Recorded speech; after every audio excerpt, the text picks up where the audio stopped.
began to feel the fire. We rise like tall buildings.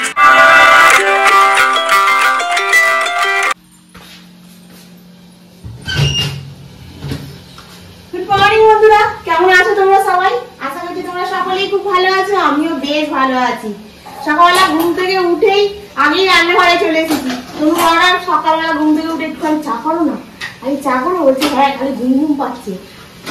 ওই জন্য সকালবেলা এখন চা বসিয়ে দিয়ে বাসনগুলোকে কালকে রাত্রিবেলা মেজে রেখেছিলাম, সেই বাসনগুলো এখন গুছিয়ে দিচ্ছি, নিয়ে ভাতটা বসিয়ে দেবো। দিয়ে তারপরে আজকে লাউ দিয়ে শুক্তো বানাবো। লাউ দিয়ে শুক্তো দিয়ে করছি আর, কারণ আমি কালকে দেখেছি অতনুর রান্নাঘরে লাউয়ের শুক্তো হয়েছে, তো দেখলাম রেসিপিটা বেশ সুন্দর। তবে জানি না খেতে কেমন হয়, তো আজকে বানাই। তো তোমরা দেখো কেমন হয়েছে, আমি রিভিউ দেবো তোমাদেরকে কেমন লাগছে খেতে। যা যা দিয়েছে সবই আছে আমার কাছে। দিয়ে লাউ দিয়ে শুক্তো বানাবো ভাবছি। দুধটা ফ্রিজটা বন্ধ ছিল, দুধটা কেটে গেছে কিনা জানি না, দেখতে হবে। চলো, হয়ে গেছে আমার চা, কেটে গেছে। বাসনও মাজা করে এই বাসনও গোছানো হয়ে গেল। এবার চাটা করে দিই, দিয়ে এবারে চাটা আগে খাই, তারপরে তার গল্প হবে সারাদিনের পরে। এখন যতক্ষণ না এই ছাগনিটা কোথায় গেল, এই তো বের করলো।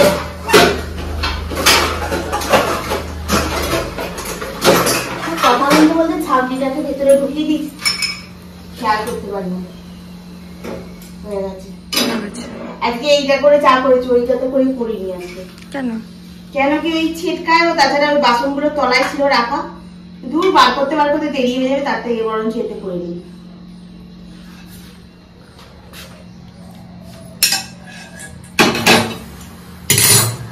একটা এখানে অফ করা থাক, তুমি নাহলে দেখলে আবার চিল্লাবে।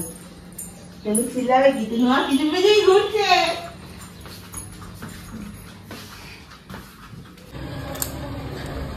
লাউগুলোকে এরকম করে কেটে নিয়েছি, এটা ভালো করে ধুয়ে আর সেদ্ধ দেবো।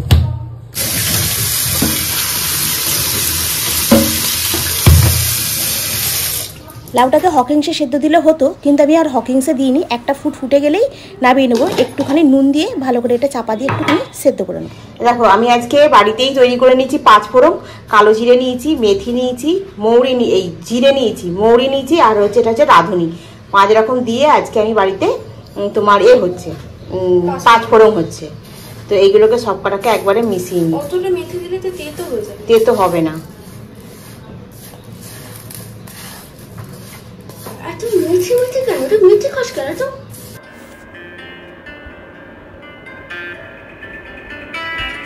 পাঁচফোড়নটা রেডি হয়ে গেল, আর এই পাঁচফোড়নটা এর মধ্যে ঢেলে রাখি। ঘরের তো এই পাঁচফোড়ন 5টা ফোড়নই রইল এর মধ্যে। আর লাউটা সেদ্ধ হচ্ছে, এই পাঁচফোড়নটা আমি এই 1 চামচ থেকে 1.5 চামচ চাটুতে দিয়ে একটু নাড়বো, নেড়ে ভাজা ভাজা মতো করে নিয়ে এ করবো। সেই জন্য পাঁচফোড়নটা নিতে গিয়ে দেখি পাঁচফোড়নটা ফুরিয়ে গেছে।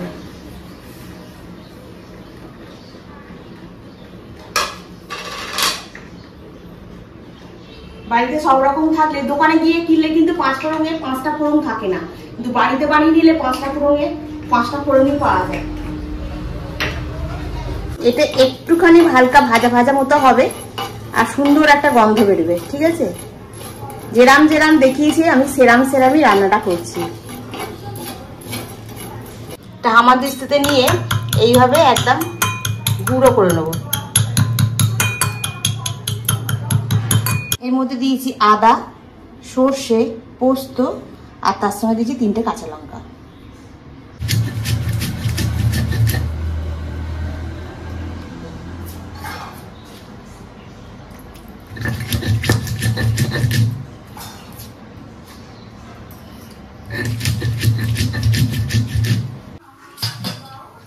এখানে দিচ্ছি আমি মুসুর ডালের বড়ি, এটা বিউলির ডালের বড়িও ব্যবহার করা যায়।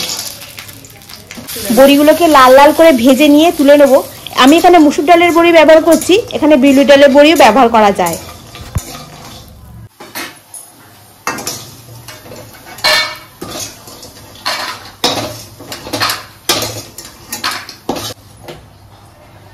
অল্প একটু গোটা গরম মশলা, একটা শুকনো লঙ্কা, একটু জিরে, তার সাথে হচ্ছে মশলাটা।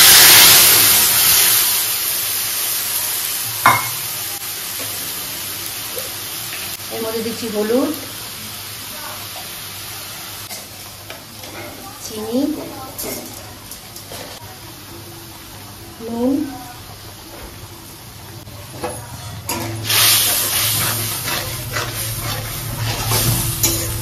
ভালো করে ভাজা হয়ে গেছে। এর মধ্যে সেদ্ধ করা লাউটা জল একটু দিয়ে দেবো।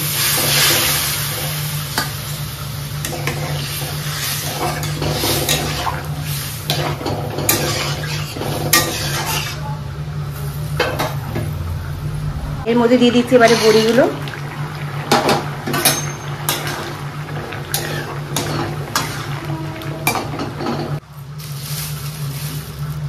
এর মধ্যে দিয়ে দিচ্ছি এটা একটা ময়দার গুঁড়ো, দিয়ে এটা ভালো করে গুলে নেবো। দেখো কি সুন্দর হয়েছে। এর মধ্যে দিয়ে দিচ্ছি দুধ আর ময়দা গোলাটা, দিয়ে এটা ভালো করে নেড়ে দেবো।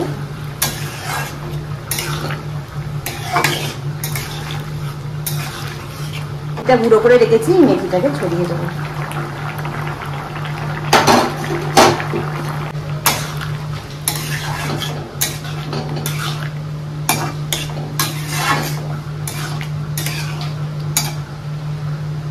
তাহলে আজকে আমি রান্না করলাম লাউয়ের শুক্তো। এবারে ভাতটা বসিয়ে দিই, ভাতটা দিয়ে লাউয়ের শুক্তোটা কেমন হয় আজকে খেয়ে তোমাদের সন্ধ্যাবেলার পরে রেসিপির মানে রিভিউটা দিতে পারবো, কিংবা তনুকে বলে রাখবো দুপুরবেলা খেয়ে একবার ভিডিও করে বলতে কেমন রান্নাটা হয়েছে। ঠিক আছে, তো চলো এটা ঢেলে নিয়ে ভাতটা বসিয়ে এবার ঘরের এদিকের কাজগুলো সেরে ফেলি। আজকে টিফিনে হচ্ছে তোমার ওটসের অমলেট, এর মধ্যে একটা ডিম দিয়েছি, আর ওই বাকি যে সবজিগুলো থাকে গাজর, একটু পেঁয়াজ, একটুখানি তোমার ক্যাপসিকাম সব দিয়ে লঙ্কা টঙ্কা দিয়ে তনুকে করে দিয়ে দিয়েছি। আর এটা আমি আমার জন্য করছি, এটা আমি অফিসে নিয়ে চলে যাব, অফিসে গিয়ে খাবো, কারণ এখন আর খাবারও সময় নেই। এদিকে রান্না করতে করতে অনেক দেরি গেছে, এবার স্নান টান করে পুজো করবো।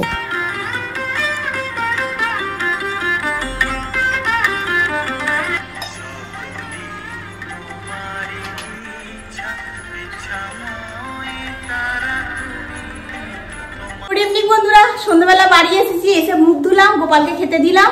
গোপাল এখন খাচ্ছে, গোপালকে এখন শোয়াইনি। তারই মধ্যে আমাদের তনুবুড়ি এখন আমার জন্য একটু চা করছে। আমাদের এখানে কাছে একটা কালী পুজো হচ্ছে, কালী পুজো না, আজকে তো অন্নপূর্ণা পুজো না, অন্নপূর্ণা পুজো হচ্ছে আমাদের সামনে। আবার আমাদের এখানে অন্নপূর্ণা পুজো হচ্ছে, খুব সুন্দর গান ফানগুলো বাজছে, বেশ ভালো লাগছে। অন্নপূর্ণা পুজো আমাদের এতেও হয়, পূর্ণবাড়িতেও হয়, বল রাজমাটে, ওখানে আমাদের অন্নপূর্ণা পুজো হয়। কিন্তু আমাদের অন্নপূর্ণা পুজো সেভাবে আমরা কোনোদিনই যাইনি, পুজোও দিইনি কোনোদিন। হ্যাঁ, কালকে তো রামনবমী, আগে খুব রামনবমী করতাম, রামতলায় যেতাম, পুজো আচ্ছা দিতাম, ভোরবেলা ভিড় ঠেলে যেতাম। এখন আর যবে থেকে এই ফ্ল্যাটে চলে এসেছি তবে থেকে আর রামতলায় যাই না। তনু বলছিল কালকে যাবে রামতলায়, চলো না ঘুরে আসবো। আচ্ছা, রামতলায় কালকে সকালবেলা প্রচন্ড ভিড় হয়, এত ভিড় হয় মানে বলার মতো না, মানে ঠেলাঠেলি হয়। কিন্তু বুলুরা যায়, বুলু ওর যা আর বুলুকে নিয়ে যায় আমাদের বুলুর বর, আর যাকে নিয়ে যায় দাদা ভাই, তো ওরা চারজনে মিলে যায়, পুজো দিয়ে আসে। আর আগে তখন আমি আমাদের ওখানে যায়দের সঙ্গে যেতাম, কিন্তু এখন তো একা হয়ে গেছি, আর ওই জন্য আর যাইও না। আর তনু বলছিল চলো না যাবে, আমি যে দেখ গেলে তো হয়, কিন্তু খুব ভিড় হয় ওখানে, ওই জন্য দেখি কি করি। কালকে কোনো ঠিক নেই যাওয়ার, যদি তনু খুব যেতে যেতে করে তাহলে চলো চলো তাহলে যাবো, যদি না বলে তাহলে আর যাবো না। তুই তো বলছিলি তোকে আমি গাঁটটা মারবো। কেন? বলে বলছে যেতে যেতে করলে আমি যাবো, চলে যাবো না। হ্যাঁ, তুই যদি অনেক চাপাচাপি করিস তাহলে যাবো, নাহলে যাবো না। শুধু শুধু হ্যাঁ, তনুর সামনেই তনুর কথা করছে। তো চলো বন্ধুরা, তনু একটু চা করে নিয়ে আসো, একটুখানি বসে খাই, খেয়ে তারপরে গোপালকে শোয়াই, তারপরে রান্নায় কি হবে দেখা যাবে। এখন সকাল বিকাল দুবেলা রান্নায় কি হবে, রান্নায় কি হবে ভাবতে লেগে যেতে হয়। আর মনে হয় একটুখানি লাউ দিয়ে ডাল আছে, ডাল বলছি লাউ শুক্তো আছে, লাউ শুক্তোটা যে ভালো হয়েছিল বল, খেতে হেভি সুন্দর হয়েছিল খেতে, ভালোই মানে নিরামিষ রান্নার মধ্যে আর হালকা, ওর মধ্যে একটু ঘি দিলে ভালো হতো, কিন্তু স্পাইসি হয়ে যাবে বলে দিইনি, কিন্তু হালকার মধ্যে ভালো খেতে হয়েছে, দারুণ হয়েছে, এক্সিলেন্ট। আমি এবারে বসছি। আজকে রাতে রান্না হবে সুজি আর রুটি। রুটিটা হয়ে গেছে, এখন একটু সুজি করছি। তেজপাতা দিলাম আর একটুখানি তোমার ওই এলাচ দিলাম, দিয়ে সুজিটা দিয়ে ভালো করে নেড়ে নেড়ে লাল লাল মতো হয়ে যাবে। তারপরে চিনি দিয়ে একটুখানি গুড় আছে, গুড় দিয়ে দেবো, দিয়ে ভালো করে ফুটিয়ে নেবো। আজকে নিবেদিতার কথাটা শুনে না খুব মনটা খারাপ হয়ে গেল, জানো তো নিবেদিতা? কারণ তোমার বাবা আজকে ডেটে মারা গেছে, আর তোমার বাবাও লাউ দিয়ে বড়ি দিয়ে ঝোল খেতে খুব ভালোবাসতো। শুনে মনটা খুব খারাপ লাগছে। ছোট পাখি থেকে কমেন্ট করেছো, দিদিভাই ভিডিওটা খুব ভালো লাগলো। লিপিস রায় বলেছো খুব ভালো লাগলো ভিডিওটা। আর পুবালি বলেছো যে খুব ভালো লাগলো ভিডিওটা, তুমি এইভাবে এগিয়ে যাও গো। তোমাদেরকে অসংখ্য ধন্যবাদ। আর ব্যাস কিচেন থেকেও কমেন্ট করেছো খুব সুন্দর হয়েছে, থ্যাংক ইউ গো। আমার এখানে রুটি আর সুজি হয়ে গেছে, তনুকে দিয়ে দিলাম। আর আমারটা কড়াতে আছে, ওটাকে আমি একটু চেঁচে চেঁচে নিয়ে নিচ্ছি, কারণ সুজি নয় আমার খেতে খুব ভালো লাগে জানো তো, বিশেষ করে রুটি দিয়ে। আর এর মধ্যে একটু গুড় পড়েছে, একটু চিনি পড়েছে, তো আরও এটা টেস্টফুল হয়েছে।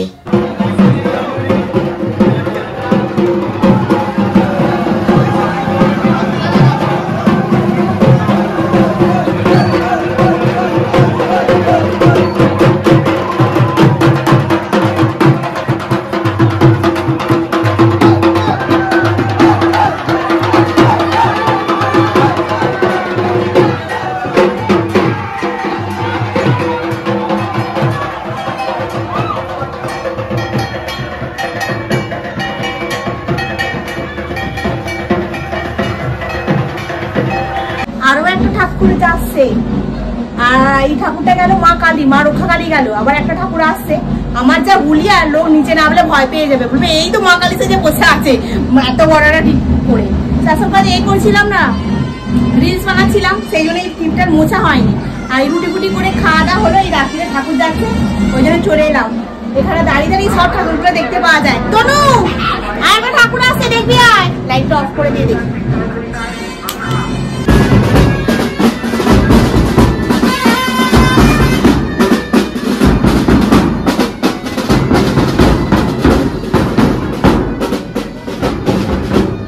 ঠাকুরটা আগে চলে গেল, এখন ব্যান্ডটা পড়ে গেল। আমি ভাবলাম মনে আরো একটা ঠাকুর আসছে, তারপরে দেখি না, ঠাকুরটা চলে গেছে আগে, ব্যান্ড বাজিয়ে পড়ে গেল। মানে ব্যান্ডটা পড়ে গেল আস্তে আস্তে, মানে অনেকটা লেটে হয়ে ছিল। আমাদের খাওয়া দাওয়া কমপ্লিট হয়ে গেছে, বেসিনে এখন কিছু বাসন আছে, সেই বাসনগুলোকে মাজবো। আর দুধটা তো এনেছি, ওইটাকে গরম করি, করে দই বসাবো। এখন অনেক কাজ আছে, আজকে তো শনিবার, শনিবার মানে একটু রিল্যাক্স, না মাজলেও চলবে বাসন, কালকে সকালবেলা উঠে মাজলেও হবে, কিন্তু দইটা বসাতে হবে। কালকে আবার রামনবমী আছে, এখন জানি না রামনবমী আমি করবো না করবো না। এমনি উপোস করে থাকবো, মানে লুচি পরোটা তরকারি খাবো, কিন্তু এ খাবো না, ভাত ফাত খাবো না। ব্যান্ডটা গেল দেখেছিস?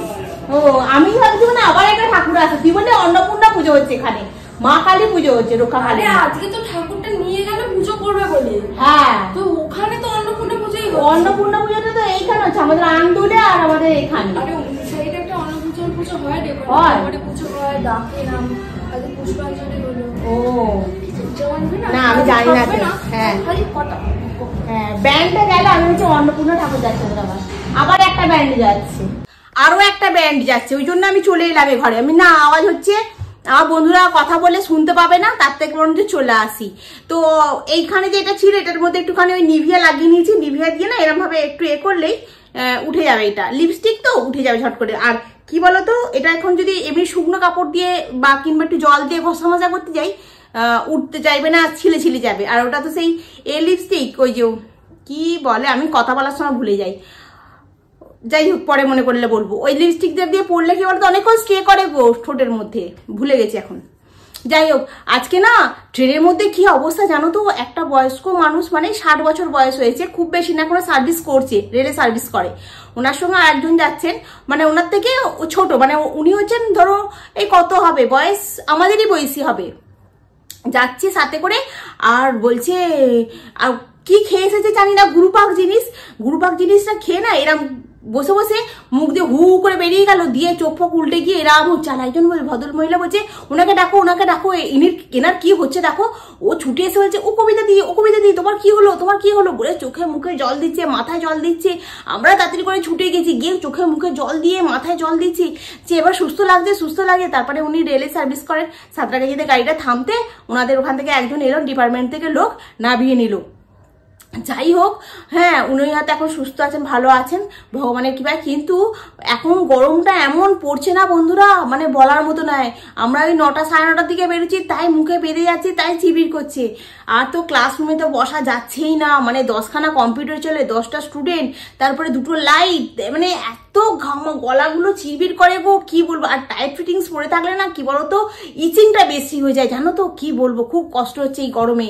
কিন্তু তোমরা খুব সাবধানে থাকো, আর নুন চিনির জল খাও, ওআরএস এর জল খাও, ডাবের জল, আখের রস, যা পারো খাও, কিন্তু খুব ঠান্ডা ঠান্ডা খাও, মানে রিচ জিনিস একেবারে খেও না। আমরাও যেমন এখন আর রিচ ফিচ খাচ্ছি না, ওই লাউ ফাউ ডাল ফাল এরম করেই খাচ্ছি। তোমরা খুব সাবধানে থেকো, কারণ আজকে যা দেখে যে আমি ভয় পেয়ে গেছি না, খুব ভয় পেয়ে গেছি যে মানুষের কোথা থেকে কি হয়ে যায়। মানে ভালো মানুষ বসে বসে কথা বলছিল, হঠাৎ করে ওইরকম হয়ে যাবে কেউ ভাবতে পারেনি জানো তো। বাবা আমার দেখে একদম হাত পা ঠান্ডা হয়ে গেছে। আমি বলি যাকগে বাবা, মানুষটা যে সুস্থ হয়ে গেছে এটাই হচ্ছে ঠাকুরের কাছে। আর সেই মুহূর্তে লোকগুলো এসে এরম করে নামিয়ে নিয়ে যাচ্ছে, তো বাবা কি মানুষের বয়স হয়ে গেলে, কিংবা এই রোদ্দুরে বলো, যারা বাইরে বেরোচ্ছ তাদেরও বলছি, যেসব বন্ধুরা বাইরে, আমার এখানে অনেক বন্ধুরা আছো আমারই মতো কাজ করো, হ্যাঁ যাই হোক, যারা বাইরে বেরোচ্ছ খুব সাবধানে বেরো, মুখে মুখে বেঁধে বেরো, জল নাও, ওআরএস এর জল নাও, একটু নুন চিনির জল পারলে ক্যারি করো, নিয়ে রাস্তায় কোনো রকম কিছু দেখো যদি খারাপ লাগে, শরীরটা একটু ছাওয়ার মধ্যে গিয়ে বসো, একটু নুন চিনির জল খাও, এরম করে করে এই গরমটাকে কাটাতে হবে জানো তো বন্ধুরা। যাই হোক, তোমরা খুব সাবধানে থেকো, খুব ভালো থেকো, খুব সুস্থ থেকো। আজকের মতো আমি এখানেই রাখি, আবার নেক্সট ব্লগে দেখা হবে। তোমরা খুব ভালো থেকো, আজকে রাখি, গুড নাইট। কালকে হচ্ছে রামনবমী, রামনবমীর উপলক্ষে তোমাদেরকে অনেক ভালোবাসা, আন্তরিক ভালোবাসা, অভিনন্দন এবং শুভেচ্ছা রইল। তোমরা সকলে রামনবমীর দিনটা খুব ভালো করে কাটাও, ঠিক আছে। এবার আমি যদি রামতলায় যাই পুজো দিতে, তাহলে তোমাদের সঙ্গে অতি অবশ্যই শেয়ার করবো।